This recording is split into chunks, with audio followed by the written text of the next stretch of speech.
going to deal with where to put your fingers on the flute and solve some of the mysteries of just exactly how to hold this lovely instrument. So I'm playing on my trusty Miyazawa, and I've got open holes in mine, but you may or may not have open holes on yours. So don't worry if yours are blocked in there. That's most starter flutes will be like that as well. Okay, so obviously we have to deal with how to stand on the flute, but first of all our hands. And I like to kind of think of holding the flute like a recorder or a clarinet. So left hand at the top, and you can just hold on to it here gently, and your right hand at the bottom, and then eventually we go this way for us, you know, and people sometimes put it together like that. So to start with our left hand, you can see that we have some smaller keys at the top. The first one has a tone hole underneath, and the second one is really just a lever for it. Our first finger is going to go where the lever is there, the key there. So we miss one, finger down. Miss the next one, finger down.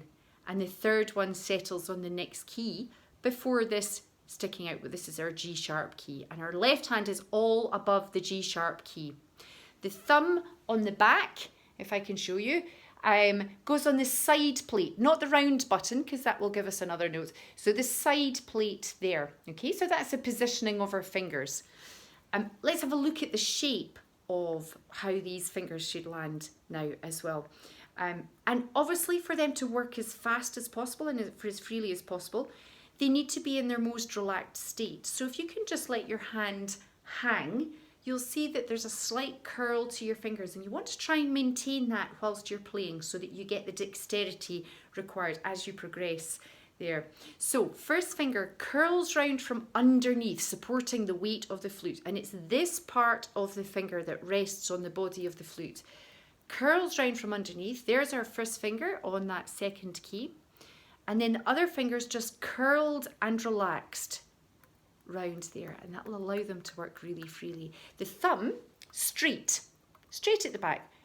You don't need to bend it like this to grip, so just as it naturally would, straight there, and then our hands are free.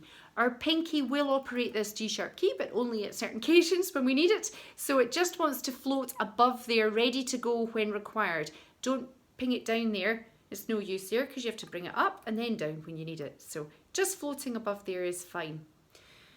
Okay, right hand, we're going to start at the bottom this time. So if you look at the foot joint, there are these three levers there. Your pinky is going to rest on the lever that's closest to the body of the flute, and that's where it mainly works. It will work all these other ones as well, but it's mainly going to be here, and this is an important balance point for the flute.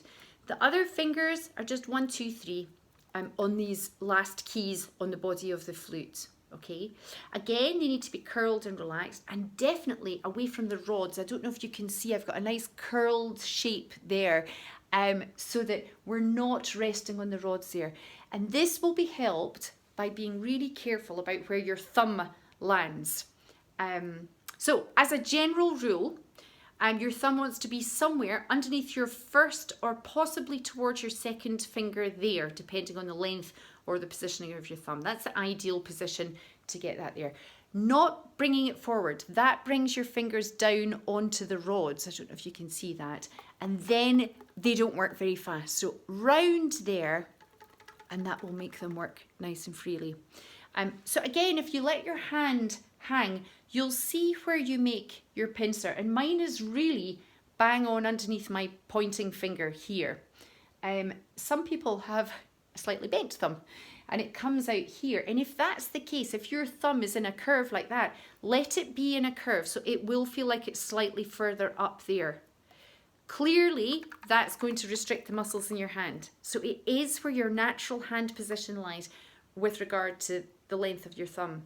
Others settle down by this middle finger. And again, that's where you would want to place it for the flute. So it's got to be individual to you and where your fingers will best freely work. You can give them a waggle on the flute and then you feel it straight away. As soon as you adjust that thumb position, that's tougher for me. So there is where it is. The length of your pinky again as well will dictate where this foot joint lands, whether it's round here as well. We've set it up with this rod kind of halfway along the key here. But for me, I've got quite a long pinky, so I need mine slightly further around.